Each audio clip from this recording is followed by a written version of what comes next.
الهام در دل صبح. پروردگارا در این روز راهنمای من باش.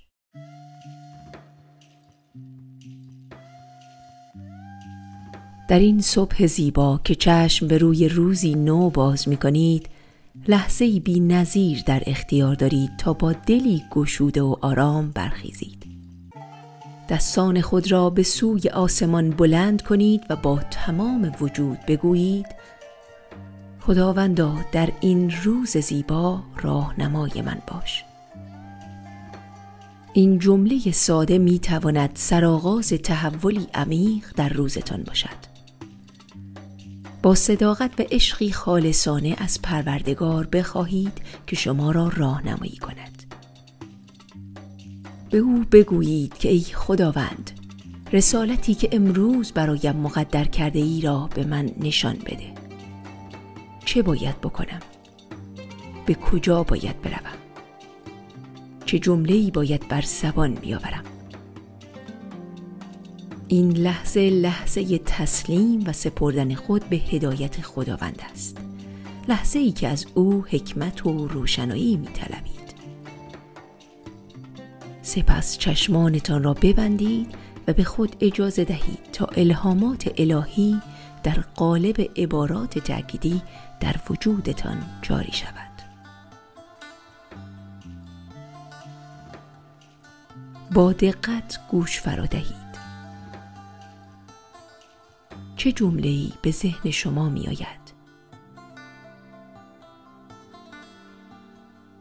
چه کلمات شگفت‌انگیزی در قلبتان نقش می بندد؟ آنها را با آغوش باز دریافت کنید و با صدای بلند برای خود تکرار کنید. این جمله و جملات را در ذهن خود نگه دارید و در طول روز از آن به عنوان عبارات تأکیدی قدرتمند خود استفاده کنید. اگر در ابتدا چیزی به ذهنتان نرسید، نگران نباشید. شاید هنوز آماده دریافت این شهود نیستید. با استمرار و تمرین روزانه این توانایی در شما شکوفا خواهد شد و با هر روز که می‌گذرد به هدایت‌های درونی خود نزدیکتر خواهید شد.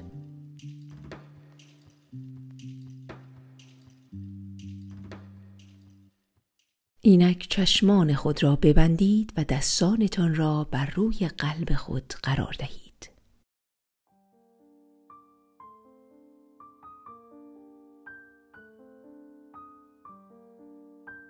اجازه دهید ذهن و روحتان در سکوتی عمیق فرو رود و گوش جانتان را به حضور خداوند بسپارد.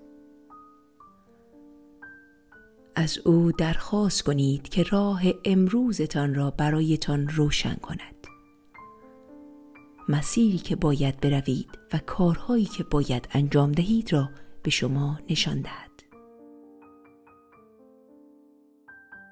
خداوند در آرامش، بی صدا و با لطافتی نامحدود راه امروزتان را برای شما آشکار می‌سازد.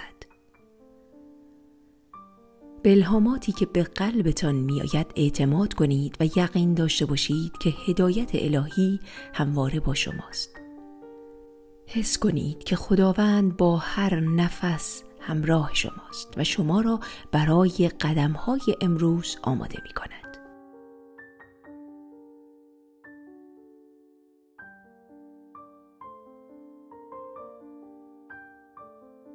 در واقع روش درست این است که با فروتنی و قلبی گشوده به حضور خداوند برویم و از او بپرسیم: خدایا، تو می‌خواهی من چه کنم؟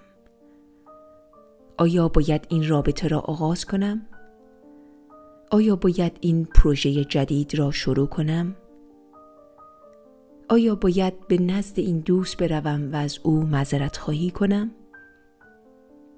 آیا باید این رشته را انتخاب کنم؟ در این لحظه به ندای درون خود گوش بسپارید. اگر احساس آرامش و اطمینان داشتید، با ایمان پیش بروید. اما اگر تردید یا اضطرابی در دلتان یافتید، لحظه‌ای صبر کنید. خداوند به آنهایی که با فروتنی از او طلب راهنمایی می کنند مسیرهای پر از لطف و برکت نشان می دهد. او از آینده‌ای که برایمان بهتر است آگاه است و تنها اوست که می تواند راههایی را پیش پایمان بگذارد که ما را به خیر و سعادت واقعی هدایت کند. پس به آرامش درونی خود به عنوان نشانه‌ای از هدایت الهی اعتماد کنید و بدانید که خداوند بهترین راه‌ها را برای شما در نظر دارد. اگر در این سکوت و آرامش وظیفه‌ای یا مسیری را از طریق شهود خود در قلب خود دریافت کردید، به آن اعتماد کنید و با اطمینان قدم بردارید.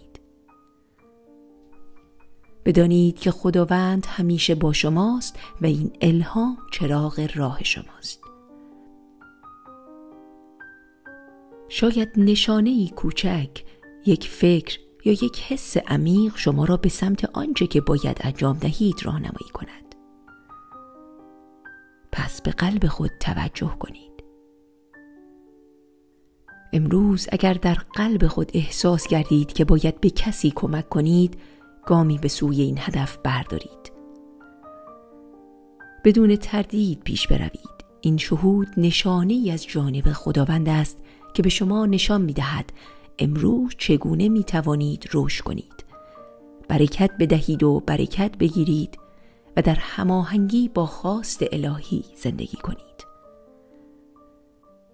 به یاد داشته باشید الهامی که در قلبتان یافتید به معنای آن است که خداوند شما را در این لحظه خاص برای انجام وظیفه‌ای خاص انتخاب کرده است. با اطمینان به جلو حرکت کنید و مطمئن باشید که با پیروی از این الهام در مسیر درست و در دستان محبت آمیز خداوند قرار دارید. اگر در طول روز با چالشی روبرو شدید، لحظه‌ای مکث کنید و از خداوند دوباره بپرسید: چگونه میتوانم در این لحظه با صلح و حکمت عمل کنم؟ به خود زمان بدهید و اجازه دهید الهام الهی راه درست را به شما نشان دهد. اگر در دلتان آرامش و اطمینان احساس کردید، آن را نشانی از هدایت الهی بدانید. به خود یادآوری کنید که هر گام شما با اعتماد و ایمان برداشته می شود. در تصمیماتتان از خداوند یاری بخواهید و به حکمت او تکیه کنید. او شما را از اشتباهات دور نگه می دارد و در مسیرهایی که به رشد و شادی شما منجر می شود هدایت می کند. امروز این هدایت را با قلبی باز و روحی پذیرا بپذیرید و بدانید که هر آنچه نیاز دارید در زمان مناسب به شما نشان داده خواهد شد.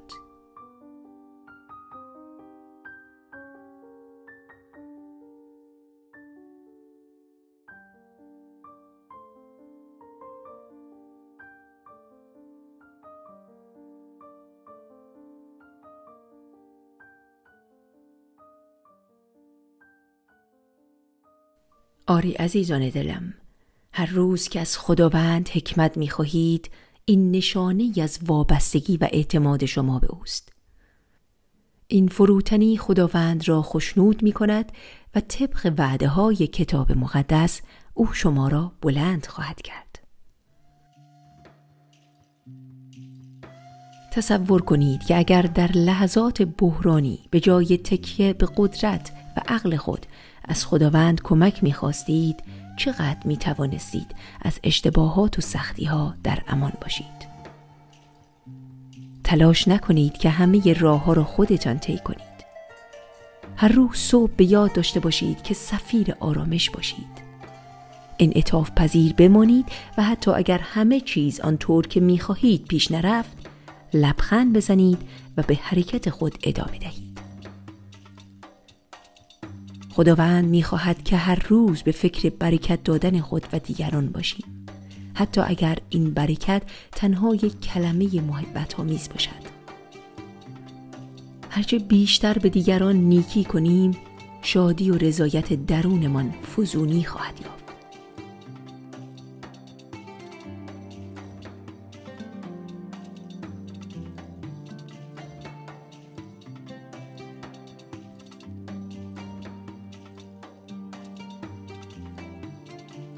هر موفقیتی که دیروز داشتید تضمینی برای پیروزی امروزتان نیست، مگر اینکه امروز هم به خداوند تکیه کنید.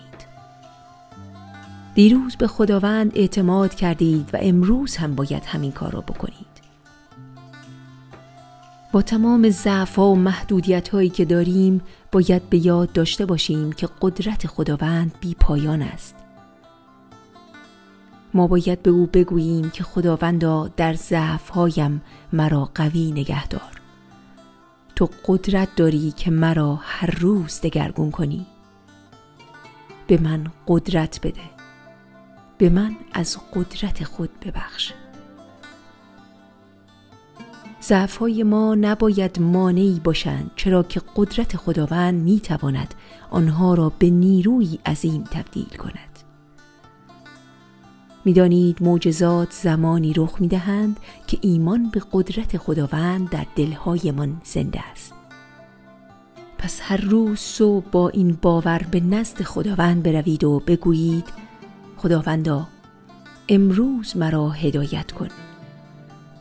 مأموریتی را که برایم در نظر داری را به من نشان بده و کلامت را چون شهودی چراغ راه امروز من گردان.